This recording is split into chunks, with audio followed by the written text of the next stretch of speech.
ఇంట్లో పని అంతా అయిందా? అంతా అయిపోయింది అమ్మగారు. ఇంక నేను వెళ్ళొస్తా. పొద్దుపోయింది, జాగ్రత్తగా వెళ్ళవే. అట్టాగే అమ్మగారు. బాబు గారు మంచి మాట చెబుతాను రా. బాగా పొద్దుపోయింది, ఇంటికి వెళ్ళాలంటే భయంగా ఉంది అని చేత మేడ మీద ఈ రోజు ఇక్కడే పడుకుంటానని అమ్మగారితో చెప్పి నువ్వు మేడ మీదకి వెళ్ళి పడుకో, నేను నెమ్మదిగా పాక్కుంటా వస్తాను. సరేనా? అమ్మగారికి అనుమానం రాకుండా నేను బయటికి వెళ్ళి అడుగు మీద కూర్చుంటాను. నువ్వు నా కోసం ఇప్పుడు చూస్తూ ఉంటావుగా నా చిలక్క.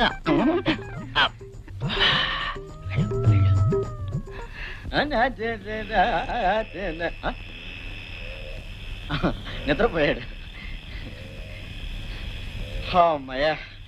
సరేలేవే, నీకంత భయం అయితే ఇక్కడే పడుకో.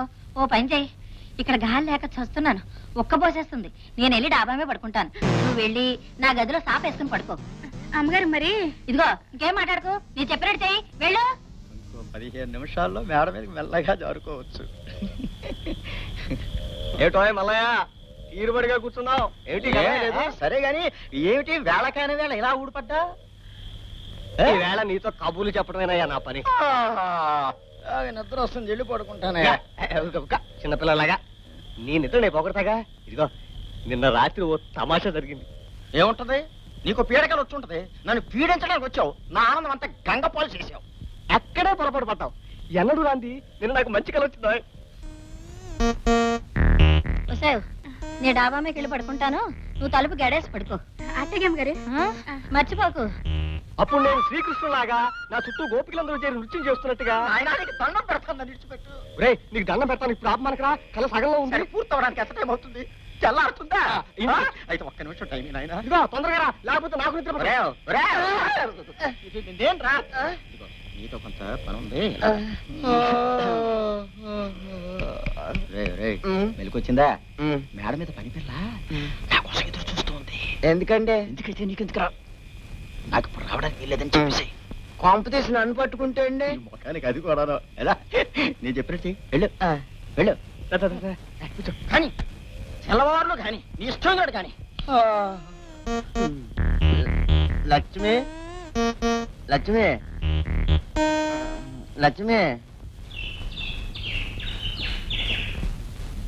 తీయన్ని ఊహలు హాయిని గొలిపే వసంతగానమే హాయి, వసంతగానమే హాయ్ హాయ్ హాయ్, వసంతగానమే హాయ్ హాయ్ హాయ్ హాయ్. సరే గాని ఏమిటో పొద్దుటే మా ఆయన చూసారుగా ఉన్నావు, ఏమిటి విశేషం?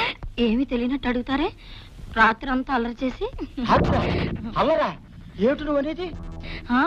అర్ధరాత్రి డాబా మీదకి వచ్చి మీరు నన్ను నిద్ర లేపి చేశారుగా చిలిపి పనులు. రాత్రి డాబా మీద నిన్నెవరు పడుకోమన్నారే? రాత్రి ఒక్కబోసినట్లుంటే పని పిల్లని నా గదిలో పడుకోమని నేను వెళ్ళి డాబా మీద పడుకున్నా. రాత్రి మీరు వచ్చి జాతర ఊరుకో. నేను రావడం ఏమిటి, జాతర చేయడం ఏమిటి? రాత్రి తెలవాలి ఆ కారణంతో కాపురం చేస్తాను, నా పంప మురిగిపోయింది. దేవుడా దేవుడా. ఏమైందండి, ఎందుకు ఎడుతున్నారు? ఏమీ తెలియనట్టు అడుగుతున్నాను. మీరే కానీ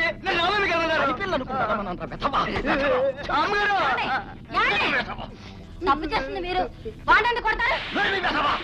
తప్పు చేసింది వాడు. రాత్రి డాబా మీదకి వచ్చి నిన్ను వాడు నిన్ను అయ్యబాబా నోడుతాడు చెప్పలేదు. ఈ విషయం మీకు తెలియపరచడానికి ఇలా అబద్ధం చెప్పాను. పెళ్ళాం కళ్ళు కప్పి తప్పుడు పనులు చేసే మీలాంటి మగాళ్ళకి పెళ్ళామే తప్పుడు పనులు చేసిందంటే ఎంత బాధపడతారో తెలియచేయడానికి ఇలా చెప్పాను. నిజానికి వీడు పనిపిల్ల నేను కలిసాడి నాటకం ఇది.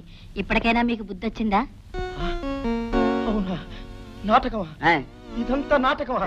నిజమా? నిజమేనండి. ఎప్పుడు చేయలే.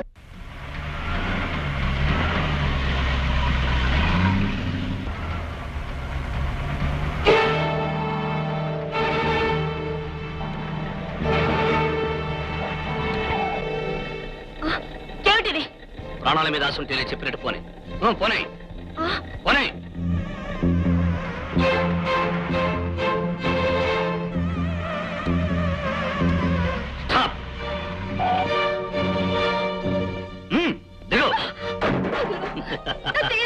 ప్రాణానికి ప్రాణం తీయడం, దెబ్బకు దెబ్బ తీయడం నా లక్ష్యం.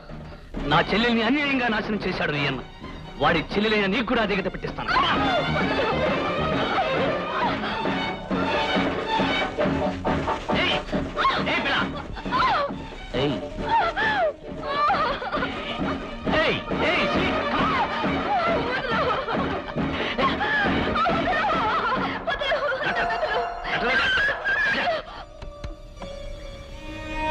మనలాంటి పశువులు మాత్రం కాదు.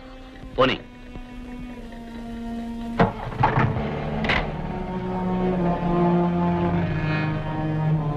అప్చే దిగు. దిగమంటుంటే ఊరుకో బాబు, ఊరుకో బావా, బాబు.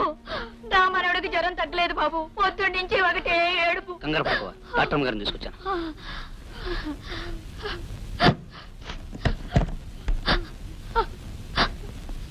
బాబు ఊరుకోవా.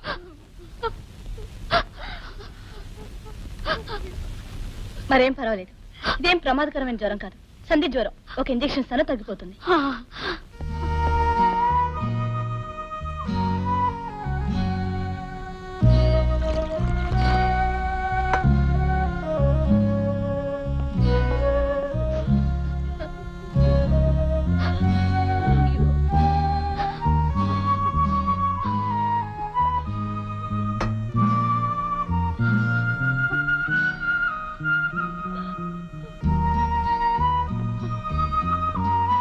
రేపు ఉదయానికల్లా పూర్తిగా తగ్గిపోతుంది.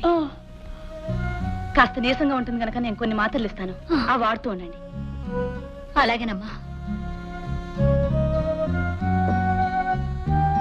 నేను వెళ్ళొస్తానమ్మా. అమ్మా డాక్టర్ అమ్మా, చావు బతుకుల్లో ఉన్న నా మనవడికి ప్రాణదానం చేశావమ్మా. తల్లి అనేది జన్మనిస్తుంది, ఆ దేవుడు అనేవాడు అది కాపాడతాడు. ఈ రోజు నా మనవడికి ప్రాణదానం చేసిన నువ్వు దేవతవమ్మా, నువ్వు దేవతవి.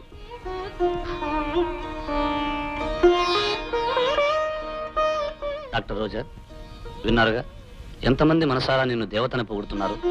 నీ తండ్రిని దుర్మార్గుడు అని నిందించే మనుషులే నిన్ను దైవం అని అభినందిస్తున్నారు. అందుకే ఆ తండ్రి కూతురుగా కాక, డబ్బుకి వైద్యాన్ని నమ్ముకుని డాక్టరుగా కాక, పేదలకి పాటుపడే ఒక మనసున్న డాక్టర్గా బ్రతకడం నేర్చుకోండి.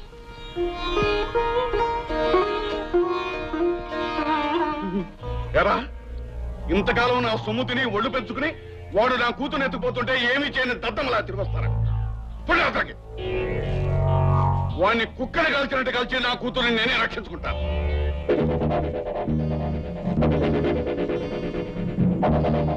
వచ్చేసావమ్మా? వాడు నిన్ను అటకాయించి నీ జీపెక్కి నిన్ను తీసుకువెళ్ళాడని కానీ ఏం చేస్తాడోనని కంగారు పడిపోతున్నానమ్మా. కంగారు పడవలసినంత ప్రమాదకరమైన మనిషి కాదు నాన్న అతను. రోజా, అవును నాన్న, అతను అలాంటి వాడైతే నేను ఇంటికి తిరిగి వచ్చేదాన్నే కాను. నన్ను పేదవాళ్ళ ఇంటికి తీసుకెళ్లి చావు బ్రతుకుల్లో ఉన్న ఒక పసిబిడ్డ ప్రాణాలు కాపాడేటట్టు చేశాడు. పైగా అతను ఏమన్నాడో తెలుసా నాన్న? తను శేషగిరి అన్నయ్య లాంటి దుర్మార్గుణ్ణి మాత్రం కాదన్నాడు. నాకది నిజమని కూడా అర్థమైంది.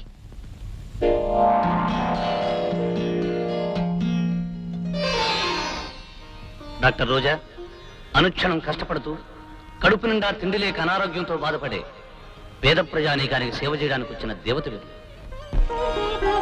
ఆ తండ్రికి కూతురుగా కాక, డబ్బుకి వైద్యాన్ని నమ్ముకునే డాక్టరుగా కాక, పేదలకి పాటుపడే ఒక మనస్సున్న డాక్టర్గా బ్రతకడం నేర్చుకోండి.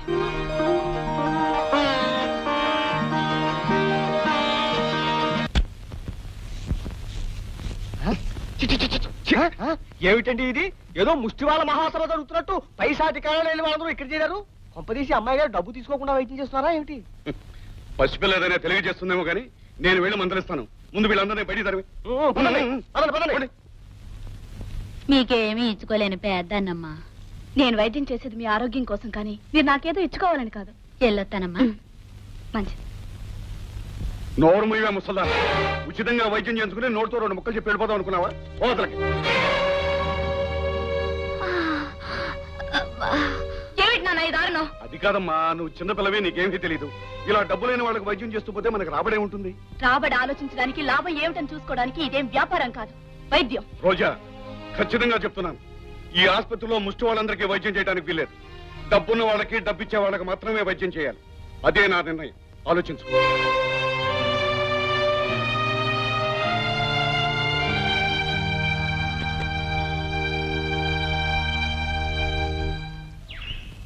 అయ్యారు అయ్యారు, అమ్మాయి గారు పెట్టే బాగా తీసుకుని వెళ్ళిపోతాడు. చూడండి.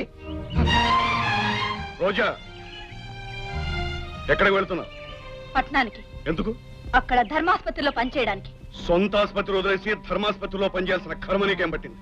సొంత ఆసుపత్రిలో నాకు స్వతంత్రం లేదు గనక. నువ్వు వెళ్ళిపోతే ఇక్కడ మన ఆసుపత్రి ఎవరు నడిపిస్తారు? ఆ ఆసుపత్రి నడిపించడానికి కావాల్సింది డాక్టర్లు కాదు, కసాయి వాళ్ళు. రోజా అవును నాన్న, ఇందాక నా కళ్ళ ముందే నా పేషెంట్ అవమానించావు. అందుకే మానవత్వం లేని ఆసుపత్రిలో పనిచేస్తే నేనిచ్చే మందులు కూడా పనిచేయవని తెలుసుకున్నాను. అయితే ఇదంతా భరత్ గారి పన్నాగం అన్నమాట.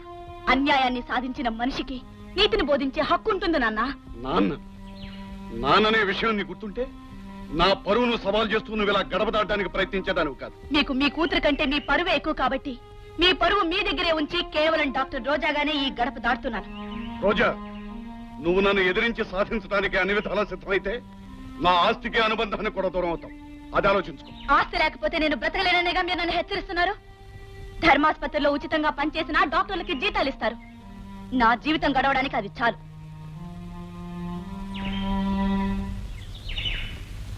అయ్యగారు, అమ్మాయి గారు కొంతకాలం పాటు మన నుంచి దూరంగా ఉండడమే మంచిది. ఎందుకంటే తమరిని మాత్రం ఎదిరించే శక్తి ఆ భరత్ గాడి వల్లే వచ్చింది. ఆమె ఇక్కడే ఉంటే ఖచ్చితంగా వాడి మాటలు విని మరింత మారిపోతుంది. అందుకని ప్రస్తుతానికి వెళ్ళటమే మంచిది. భరత్ భరత్ ఏమిట్రా త్యాగు, ఏమైంది? డాక్టర్ అమ్మ వాళ్ళ నాన్నతో గొడవపడి పట్టణం వెళ్ళిపోతుందంట. అలాగా? హే రాముడు భీముడు, పద. హే!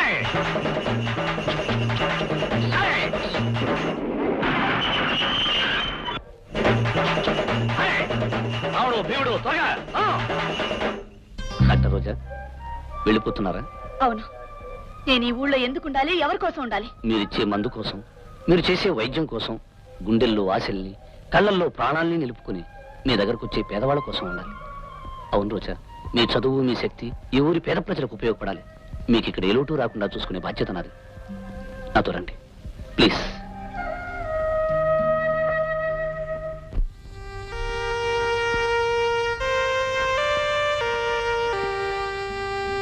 వస్తాను.